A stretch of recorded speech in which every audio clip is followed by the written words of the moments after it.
আজকের ভিডিওতে আমি স্যাম্পলিং নিয়ে আলোচনা করব এবং স্যাম্পলিং কি। স্যাম্পলিং হচ্ছে এক ধরনের টেকনিক্স যার মাধ্যমে রিসার্চার বা গবেষক তার তথ্য আহরণ করে। তো এই স্যাম্পলিং বোঝার আগে আমাদেরকে কয়েকটি পরিভাষা সম্পর্কে জেনে রাখা দরকার। এর মধ্যে আছে পপুলেশন। পপুলেশন কি? পপুলেশন হচ্ছে the entire set of items from which you draw the data for statistical study. এটাকে যদি আমি খুব ভালোভাবে বলতে চাই তাহলে আমি ধরে নেব এটা একটা স্কুল। এই স্কুলের মধ্যে অনেক স্টুডেন্ট আছে। দেখা গেল এখানে 5000 স্টুডেন্ট আছে। তো এই 5000 স্টুডেন্ট হচ্ছে এন্টায়ার সেট, মানে এটাই হচ্ছে পপুলেশন। এবার এই পপুলেশন থেকে স্যাম্পলিং প্রসেসের মাধ্যমে আমরা স্যাম্পল পাবো।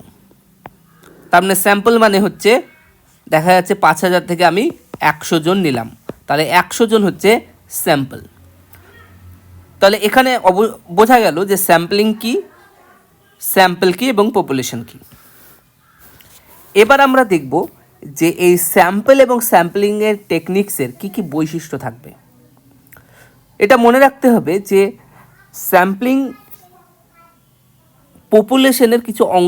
স্যাম্পলিংয়ের মাধ্যমে পপুলেশনের কিছু অংশকে আমরা তুলে নিয়ে আসি। এবং স্যাম্পল কি হয়, স্যাম্পলের যে বৈশিষ্ট্য পপুলেশনের বৈশিষ্ট্য সেম, অর্থাৎ পপুলেশনের রিপ্রেজেন্টেটিভ হচ্ছে এই স্যাম্পলগুলো। তাহলে সবসময় মনে রাখতে হবে যে স্যাম্পলিংয়ের একটা বৈশিষ্ট্য হচ্ছে কস্ট এবং টাইম এফেক্টিভ। কারণ আমরা যদি এই 5000-এর ওপরে যদি আমরা গবেষণা করতে যাই তাহলে অনেক সময় লাগবে এবং অনেক খরচ হবে। সেখানে স্যাম্পলের ওপর দিয়ে আমরা খুব সহজেই কিন্তু সেই তথ্যটা আহরণ করতে পারি। এই স্যাম্পল থেকে আমরা ডেটা নিয়ে নেব। পরের নাম্বার হচ্ছে রিলায়েবিলিটি হচ্ছে এখানকার আর একটা গুরুত্বপূর্ণ অংশ। 3 নম্বর হচ্ছে ইনডেপথ স্টাডি, অর্থাৎ যেহেতু 5000 নিয়ে যদি আমি কাজ করতাম তাহলে কি হতো যে অনেক সময় লাগতো, অনেক ডেপলি আমরা কাজ করতে পারতাম না। কিন্তু 100 জনের উপরে যদি আমরা কাজ করি তাহলে খুব মনোযোগ সহকারে আমরা ডেপথের সঙ্গে স্টাডি করতে পারবো ওটাকে। এবং সুইটেবিলিটি। তো এই 4টি হচ্ছে আমাদের ক্যারেক্টারিস্টিক। এরপরে আমরা দেখব যে আমরা কখন স্যাম্পলিং ইউজ করব যদি আমাদের ডেটা সাইজ খুব লার্জ হয়। এখানে ডেটা সাইজ যদি লার্জ হয়, এখানে আমি 5000 দেখি, যেখানে 5 লাখ হতে পারে, 10 লাখ হতে পারে, কয়েক কোটি হতে পারে। তাহলে যদি আমার স্যাম্পল সাইজ যদি খুব লার্জ হয় তাহলে কিন্তু আমাদেরকে স্যাম্পলিংটাই সবচেয়ে ভালো। 2 নম্বর হচ্ছে আমাদের যদি অ্যাকিউরেসি একদম কারেক্ট না দরকার হয়। দেখা গেল আমি যেটা নিয়ে গবেষণা করব সেখানকার যে অ্যাকিউরেসি, মানে সেখান থেকে যে আমরা অ্যাকিউরেসি আমাদের যদি খুব একদম অ্যাকুরেট না দরকার হয়, মোটামুটি মানে একটা কাছাকাছি হলেও চলবে, তাহলে আমরা কি করব, স্যাম্পলিং নিতে পারি। 3 নম্বর হচ্ছে যেখানে সেন্সাস পসিবল নয়, সেন্সাস করা যেখানে পসিবল হয়নি, সেখানে আমরা ডেটা পাওয়া যায় না, তাই সেখানে স্যাম্পলিংয়ের মাধ্যমে আমরা কিন্তু ডেটা নিয়ে কাজ করতে পারি। এবং আরেকটা মনে রাখতে হবে হোমোজেনিটি।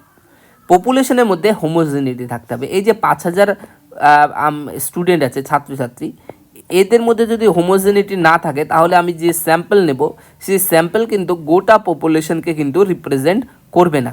তার জন্য হোমোজেনিটি থাকাটা খুবই গুরুত্বপূর্ণ।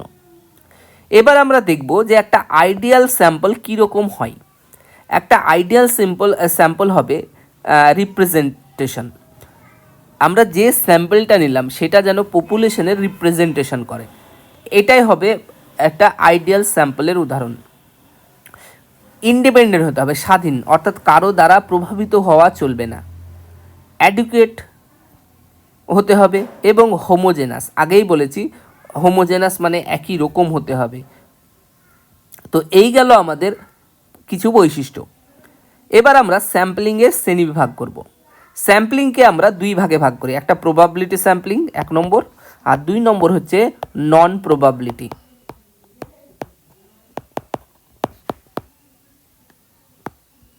নন প্রবাবিলিটি স্যাম্পলিং তো আজকের ভিডিওতে আমরা শুধুমাত্র প্রবাবিলিটি স্যাম্পলিং নিয়ে আলোচনা করব। প্রবাবিলিটি স্যাম্পলিং কি? প্রবাবিলিটি স্যাম্পলিং হচ্ছে, এখানে আমরা আগে পড়ে নিই যে it is a sampling techniques which each element of the population has equal probability to selection. তাহলে আমরা যদি যেখানে আমরা দেখলাম যে 5000 স্টুডেন্ট আছে, এখান থেকে আমি 100 জন স্টুডেন্ট নেব। তাহলে 100 জন স্টুডেন্ট আমি যদি নিই, তো এই 100 জন এই 5000-এর মধ্যে যে কেউ হতে পারে। তাহলে এখানে পপুলেশনের প্রত্যেকটা যে মেম্বার আছে তারা কিন্তু এই 100 জনের মধ্যে আসতে পারে। এর জন্য একে আমরা প্রবাবিলিটি স্যাম্পলিং বলি। আমরা আস্তে আস্তে এটার শ্রেণীবিভাগ দেখলে আমরা বুঝতে পারবো। তো প্রবাবিলিটি স্যাম্পলিংকে আমরা 4 ভাগে ভাগ করি। এখানে সিম্পল র্যান্ডম স্যাম্পলিং। এখানে কি হয়, এখানে রিসার্চার কি করে, রিসার্চার প্রথমে পপুলেশনটাকে ঠিক করে নেয় যে আমার পপুলেশন, মানে পপুলেশনটা দেখবে। তারপরে কি করে যে ডিসাইড দ্য স্যাম্পল সাইজ, আমি কত স্যাম্পল নেব। ধরে নিলাম এটা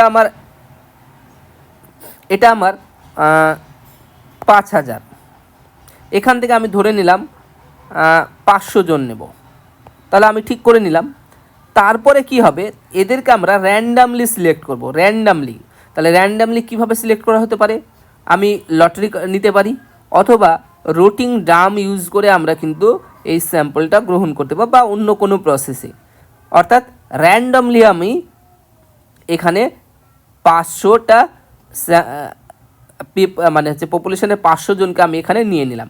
তার মানে এটা হলো স্যাম্পল। এই স্যাম্পল থেকে আমরা কী করব, ডাটা কালেকশন করব এবং এখান থেকে আমরা গবেষণা করব।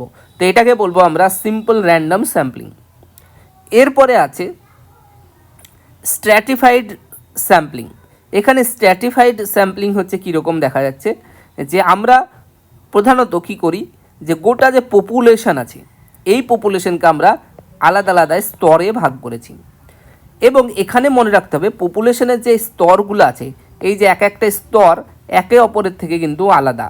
অর্থাৎ এই পপুলেশনের যে একটা স্তর আছে সেই স্তরের মধ্যে কিন্তু সমতা আছে, কিন্তু অন্য স্তরের সঙ্গে সমতা নেই। এখানে আমরা দেখব, যেখানে লেখা আছে the group share common characteristic within the group and each other but the heterogeneous with the other subgroup.